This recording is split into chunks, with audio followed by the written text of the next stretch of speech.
just want you to throw things around.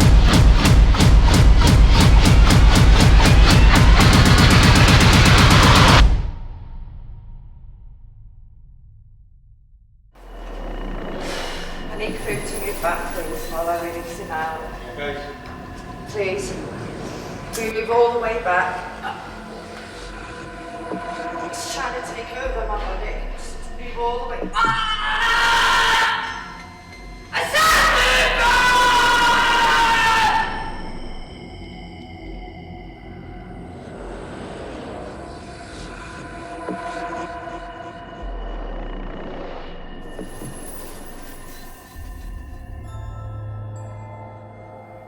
The following program has been filmed for your entertainment. However, viewers may find some scenes disturbing.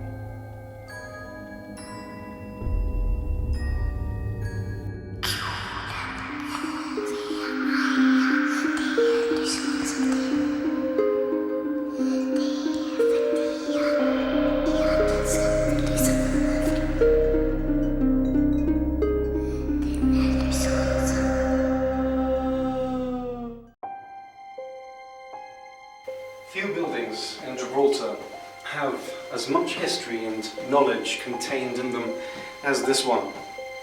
Not just because of the objects and exhibits it contains, but also because of the building itself. This week on the Ghost Trail. But what dark secrets are held in the Gibraltar Museum?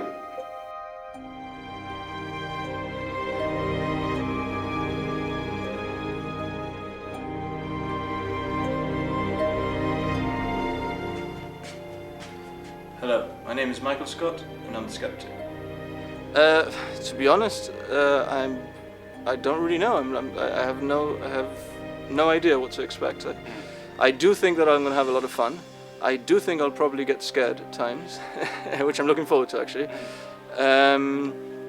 But with respect to my own sort of beliefs, like whether I can attribute certain things that occurred to paranormal activity, if you want to call it that,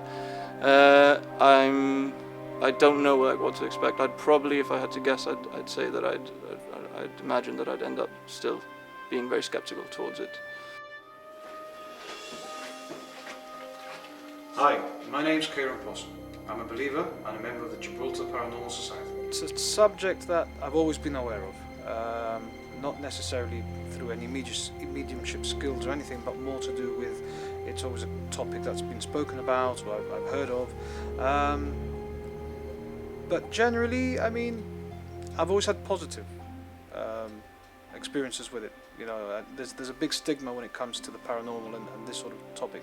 Initially, when you hear the word skeptic, perhaps because of the way we've been brought up, it has a bit of a taboo ring to it. It has almost a negative connotation, but I don't think it's fair to pigeonhole people like that. I think everyone has their own personal beliefs, and they're entitled to those, and they're entitled to be respected for those.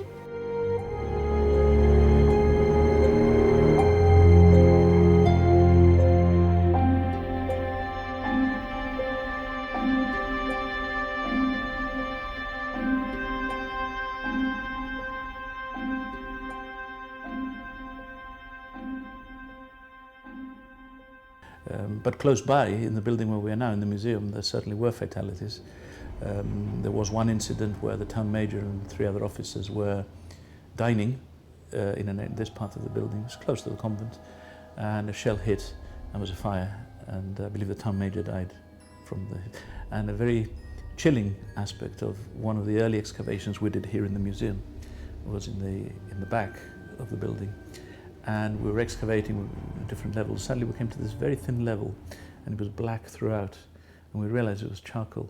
And the layer above was 19th century, the layer below was middle of early 18th century, and suddenly we realized, my goodness, this is the Great Siege, this is the fire, this is the cannibal, and we'd found the roof collapse. And that, even telling the story today, I find extremely chilling, because it's rarely that in an excavation you'll find a moment in time, a very precise, a minute. It happened there, and we found it, which was quite amazing. One of the most famous ghost stories at the Gibraltar Museum is told over and over again by many tourists and visitors who come here.